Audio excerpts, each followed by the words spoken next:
Shalom, welcome to the Jewish View. My name is Rabbi Nachman Simon with the Chabad House of Delmar, together with my co-host Mark Ronich of Statewide News Service, jbiztechvalley.com, and now columnist for the Jewish Press. Yeah, I have a column called Albany Beat, and we talk about how government relates to the Jewish community, or doesn't, as the case may be. And but anyway, talking about government, we do have Albany County Legislator Mary Lou Connelly with us, and she represents Guilderland. And welcome back to the Jewish View. Absolutely, it's wonderful to be back. You folks are very important, the service that you bring into the community. It was needed, and you've answered the needs. Well, thank you. So, Mary Lou, I'll tell you, I know that you're 29 years old, but it really is something special that a woman really for a long time really started politics. Maybe now it's not any big deal, really, you could say, because women are just you have Hillary running for president, so it's not a big deal, but long ago was kind of radical, wasn't it? I mean, and tell us how you started getting into politics. Well, my father, I was born and raised on a 600-acre fruit farm in Columbia County, which is still one of the largest fruit farms in the Hudson Valley. Which is? My cousin Bartolotta Klein's Kill Fruit Farm. And there's a creek, Klein's Kill, that runs through the farm. And my cousin, Russ, runs the farm now. He's the president. It's a corporation. And so I grew up on the farm. Oh, what town in Columbia County? Well, we were the town of Livingston. Oh, okay. Actually, my grandmother was born in the house where Robert Fulton lived when he built the steamboat. Really? Yes, it was the Livingston It's estate. just south of Route 82. It's between Hudson and Germantown. Okay. Is the town of Livingston. Okay. Actually, it's a Scottish. Linlithgow is the little town that, the little community. Yeah. But I was born and raised there. My mother was a school teacher. My father was a farmer. And my father was unusual because he was a farmer who was a Democrat. And Really, there were Republicans? I don't know the history, though. Unbelievable. Our community was always Columbia County was always a big Republican county. And Daddy ran for supervisor actually 25 years apart and won. And then I found the other day a picture of my father on the stage with Eleanor Roosevelt. Wow. I had never seen it. I don't know where it came from, but he was involved. And we had a cocktail party at our house for Gore Vidal when Gore Vidal ran for Congress. I was 12 years old at the time. So, Daddy was always in politics, so I sort of followed his footsteps. Osmosis, I got into And kind of blood. In 1964, a man by the name of Joseph Resnick, who was from Ellenville, decided to run. He was a self-made millionaire, and he decided to run for Congress. And he beat J. Ernest Wharton, and he was the first Democrat. I ran his campaign in Columbia County because Bartolotta, my family's, I was 18. How can you run a campaign at 18 years old? I never heard of such a thing. Savvy, what can I say? Must be over here. Well, is it her blood from her father and all that? Yeah, It's just, I was always, good. and my family's name was very well known. Bartolotta was a very well known name in Columbia County because of the farm. And my father was the oldest of 13, so we were half the county. But anyway, I ran Resnick's campaign. Actually, I didn't know I was doing that. I had finished my first year of college. I was a music major. And I went to a meeting where Mr. Resnick was speaking, and he introduced me as his campaign manager for Columbia County. Didn't know it, didn't ask me, but there I was. There you go. And I worked 18 hours a day, and Joe won. He was the first Democrat to ever win a congressional race in that area. Even the Catskills, Ellenville is Catskills. right. Really? But you had Greene County, Schoharie County, Ulster County, Dutchess County. Ellenville was the Catskills, but even Greene County was 8 Republicans to 1 Democrat. That's right. But Joe ended up by winning, and instead of going back to college, I went to Washington during the Johnson administration. And in those days, I couldn't even vote. Yeah, But it was 21. It was wonderful. You needed to Yeah, be it was 21. 21. And it was just so wonderful to be sitting there and picking up the phone, and it was Vice President Humphrey. I mean, I met people. I went to business school part-time while I was working because I needed some skills, some additional skills, and I met people from all over the world, and congressional offices from one end of the country to the other. And it was just phenomenal. From the Montoyas, and there was a well-known, I knew the family. I got to know so many interesting people. And here I was only 19. And that was the age that was the best age for you to be doing all that. Oh I'll my tell you God, that. it was phenomenal. Because when I started my company and I started getting into covering news at the Capitol, and I was meeting all these people, my first interview was with Nelson Rockefeller at the ribbon cutting of the Empire State Plaza. Oh my God, that's incredible. Just continue on from there. So you just have to.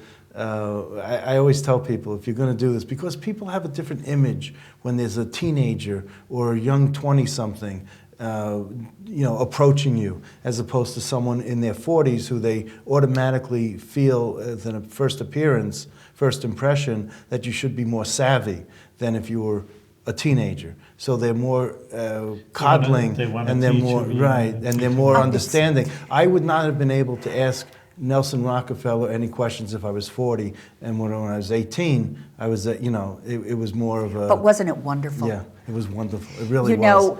And Matilda. Nobody Cuomo, can take that away from you. That's right. That's true. And Matilda Cuomo was wonderful, and Mario. They always, took me as like under their wing, and they did things for me that to help my career and to help me that no one else would have done if I was even older than the teenagers or the young 20s, So. Well, it's interesting because after I left Washington because I didn't want to spend my life there because really I wanted to be an actress. So I ended up by moving, after my second campaign, running the second campaign, I moved to New York City. And I lived there. I had lived there for 9 or 10 years. And I did my bit. I was in the movie Hello, Dolly, and I had bits and pieces and did this, and I play the piano, and I sing, and I entertain, which I just recently did at the Equinox Thanksgiving dinner. I still volunteer all over the place. But I ended up by doing that for a while. But then I would come home to the farm every weekend. And I was in international travel. I mean, I've been to 32 countries. How many people can say that? For vacations or for business? No, with work. Really? I was with one company I was with. We were the largest wholesalers of student tours to Europe in the late 60s and 70s. And then I was with a company that arranged medical seminars in Spain and Portugal. I mean, I'd fly to Spain and Portugal with a plane load of 250 doctors and their spouses, and we'd go to Lisbon and Madrid and so on and so forth. And then from that company, I ended up in the student tour business. I mean, I'd go to Germany for a month, or I'd go to Italy, or I'd go to France or Russia in February because it was the Soviet Union in those days. Right. But, so I got to see the world and I got paid for it. I went on safari in Kenya and Tanzania. I mean, it's just, I've had such a wonderful, exciting life. But in '76, a man by the name of Thomas H. Quinn, who was from Long Island and had a place in Chatham, I used to go to all the $1,000 a plate dinner, Democratic dinners at the Waldorf. My father and Mr. Quinn and contingency from Columbia County. And you didn't have to pay. No, it was wonderful. And in '76, he said, Mary Lou, you come home every weekend. Why don't you run for assembly? Okay. The clock went off because my company had closed. Oh. And I ended up by running for state assembly. And out of 60,000 votes, I lost by 1,200 against Clarence Lane, Larry Lane, out of Greene County. He was out of Windham. And I always said to Larry, I said, if they ever named a street after you, they wouldn't have to do anything more than use your name. Right, Mr. Lane. That's right. Larry Lane Lane or Larry Lane Road, it's like, but they wouldn't. So anyhow, that was my little joke. But anyway, for him. but it was cute. He was a nice guy. Larry was great. I mean, he didn't want to debate me because I just, Well, he wouldn't debate me because they didn't take me seriously. you were young, brash, and you were in I was theater. in my early and 30s, and what- but I was a farmer. Remember, that's very important. It is. I've worked on the farm. I used to get up at 4 o'clock in the morning and go to Manan's Market with my father. And then I'd come home and I'd work in the packing house all day. I mean, we had to work. We'd take a month every summer and drive all over the United States. My parents were just incredible people. And then, we had the farm during the summer. But one thing I want to throw in, Yeah. because it is the holiday season, and you've just had Hanukkah, Right. but for Christmas, my father was the largest wholesaler of Christmas trees in the Northeast. We used to make the wreaths for St. Patrick's Cathedral in our basement. Harry Winston Jewelers, Yeah. the wreaths were there in our basement. Wow. My father started a Christmas tree business on the side. What, Yeah. those are pine or evergreen? The real stuff. Which is The what real type stuff. of tree? Well, it was balsam primarily in those days. Okay. But then you had balsam, Fraser fir, which I now have.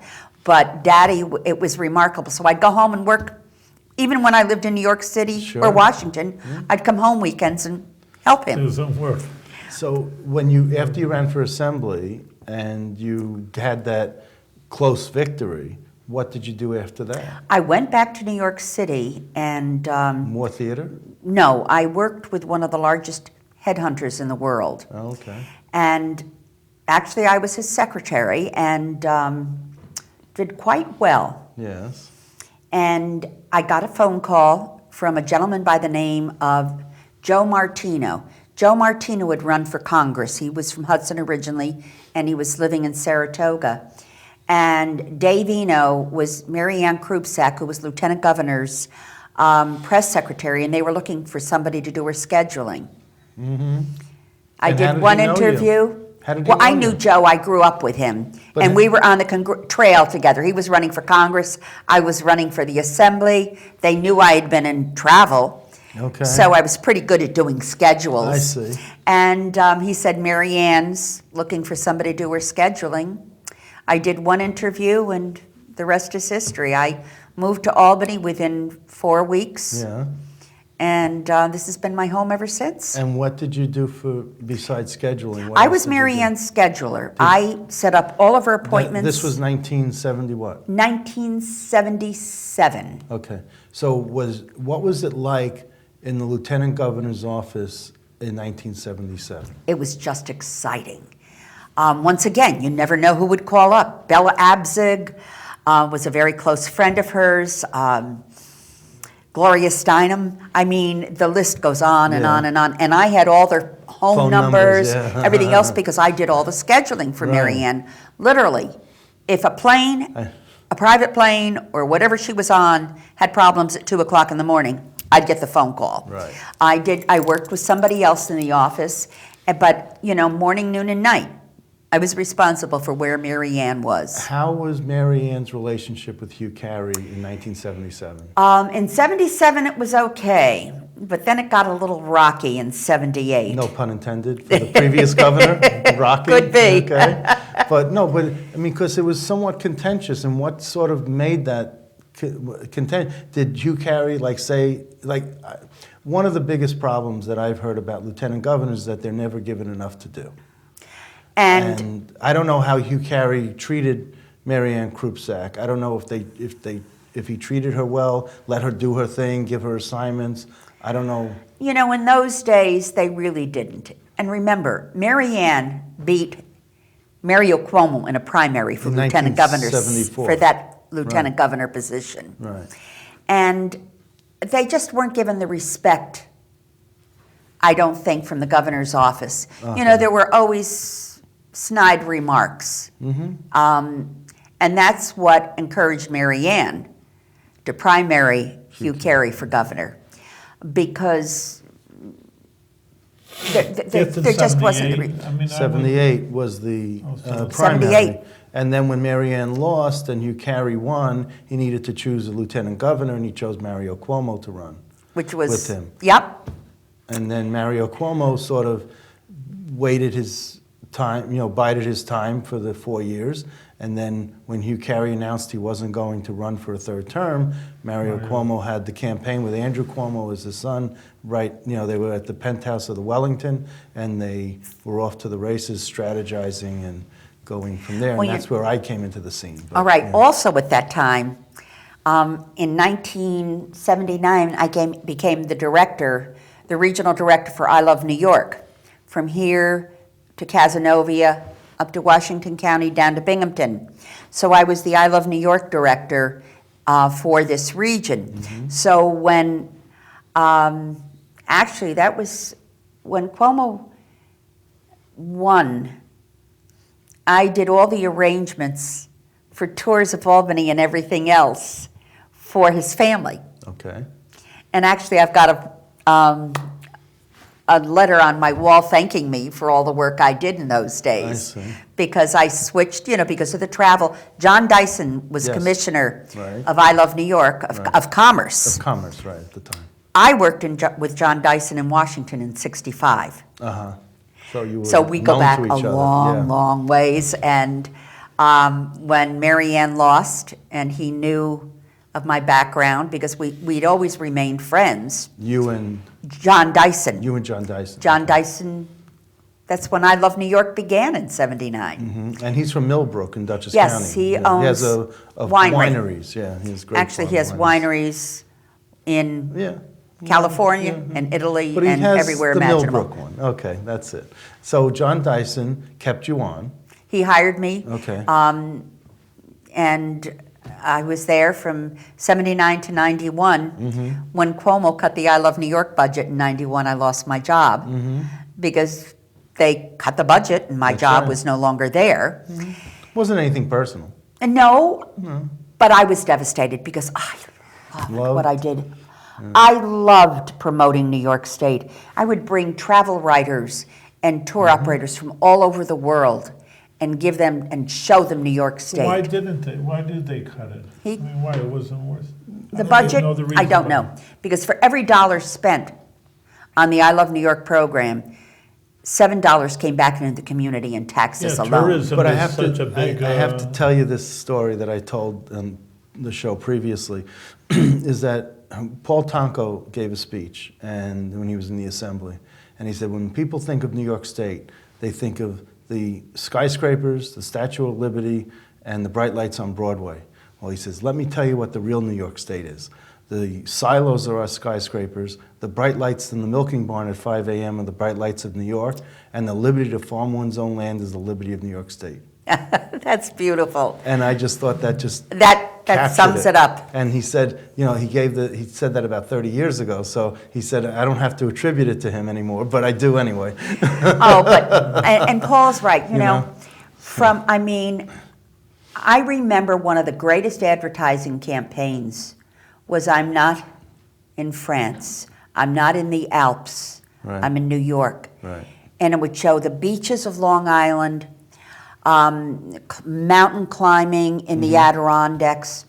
Letchworth State Park, I don't know whether you've ever been there, but it's the Grand Canyon of the East. Where is that? It's out in the Western New Finger York. Lakes. It's Western New York. Well, I never know. I have And to go out. it Why is that the, beautiful? in the fall, it is just magnificent. Yeah. Oh, and it's by Geneva, and all the wineries are getting their due right Well, now. for the From past- one end of the New York to the other, the advertising is phenomenal. Yeah. I mean, my husband's daughter now lives outside of Louisville, Kentucky, and they come to the Finger Lakes for their vacations in the summer because of the wineries. Right. And Long Island, the Hudson Valley. Yep. I mean, what we have in this state, we have a world within our borders. So I loved what I did there. And when I lost my job, as I said, in '91, I didn't know where to go. Well, I ended up by running for the Albany County Legislature in In 92. 91, 92. 92. Okay, there So for how over many 20 years? 22. I got 22. So you went to 32 countries, 22 years in the legislature. Your district number is 32. 2. There's something there about 3s and 2s that you have to really Numerology of it. you have to bet the lottery or do something. But one thing I with want to that, throw in is I finally settled down and got married at the age of 41. Uh-huh. My What year husband, was that? Bob Connelly, that was 86. Okay. My husband and I are going to be married 29 years this month.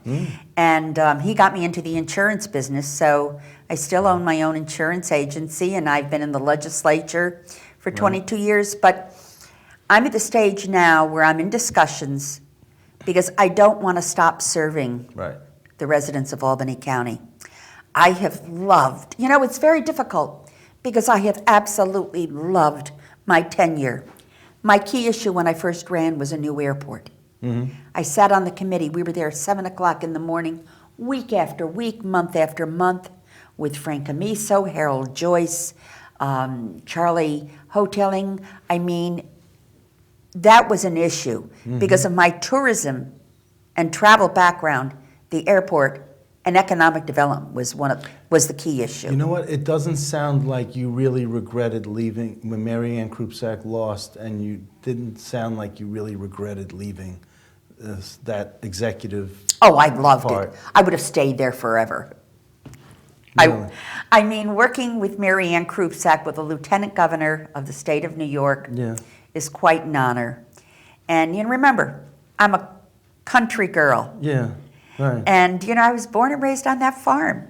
But and so many it was people, so but- exciting. But so many people say, and Al Del Bello in particular, say the only thing that lieutenant governors are given is presiding over the Senate and then checking the pulse of the governor in the morning.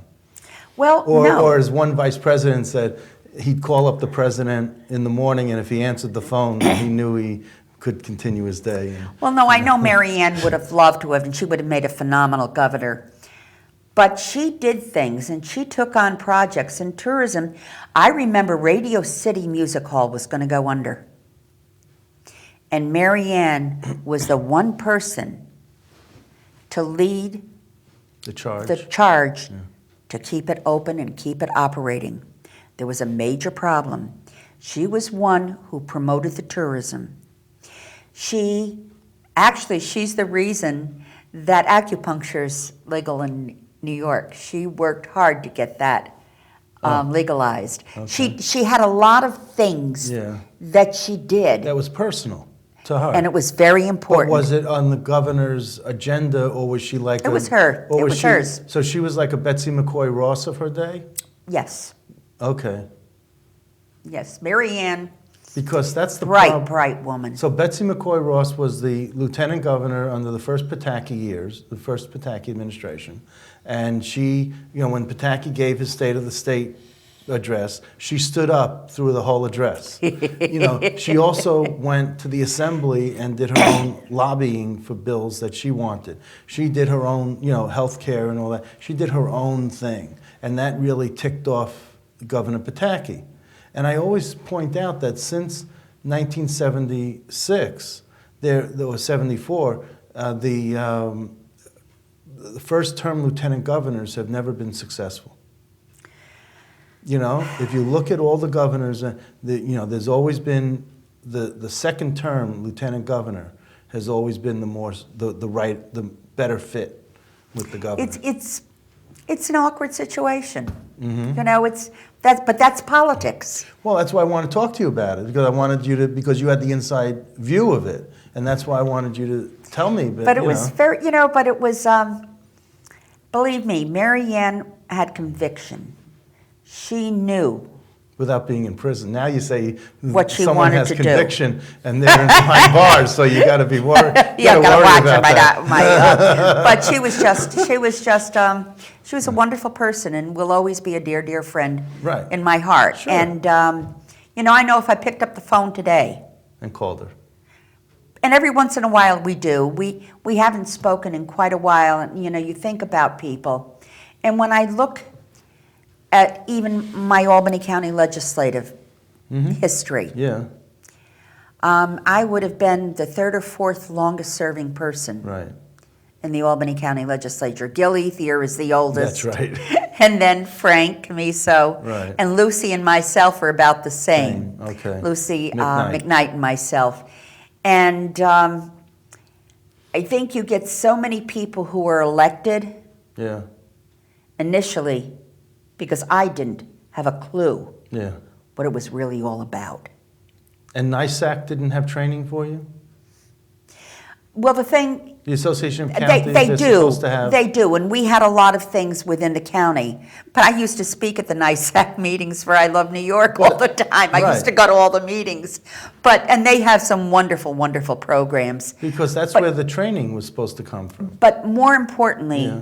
was going from department to department, which we did, Yeah, to sit down, not only with the commission. commissioners, but with the employees and getting a feel for the services. Because basically, we're the front line for the needs of the people in Albany And County. social services was a big thing for you. Oh, so, well, I was chair of the health committee Right. for like 20 years, health and mental health, Yeah, where the people who are the most vulnerable in our society need to be taken care of. The mental illness is a major disease. Mm-hmm. And the state has just cut everything out. And it is tragic. This is The recent. trail, Now, over the currently. years. No, that I didn't even. Over the Yeah. years. I remember standing on the Capitol steps one day lobbying for those programs. And there was a reporter there. And he said, why don't those people go Yeah. out and find a job? yeah. And I said, if your next door neighbor's son or daughter had cancer, you would be there saying, what can I do? But because there's a mental illness, you don't understand that it's just a serious disease. And now mental illness is being tied in with gun violence, I mean, which wasn't true 22 years ago. you know, and it's, there's so much, Yeah. there's so much of everything that, you know, I just hope and pray that Albany County and my colleagues Yeah. continue Okay. servicing the people in this county who really need it. Now you're leaving the county legislature, not the under end of your the- own, not under your own free will, but you're leaving. So do you have regrets? Do you regrets? I've had a few. Yeah, exactly. But then again, too few to mention. That's right. I knew I was going to lose the primary because the forces against me were very strong and were able to go to people's homes 3 and 4 times. I could not do that this time. I never did it. I always went once, maybe twice, but never 3 and 4 times. And there was word out there that I did not support the nursing home. And it was not right. Mm-hmm. It was wrong. It was not the truth. I always supported the nursing home. Sure. My husband was there for 111 days last year. Uh-huh. I supported it. If the only way to keep it open was to privatize it, then fine. But let's keep it open. Right.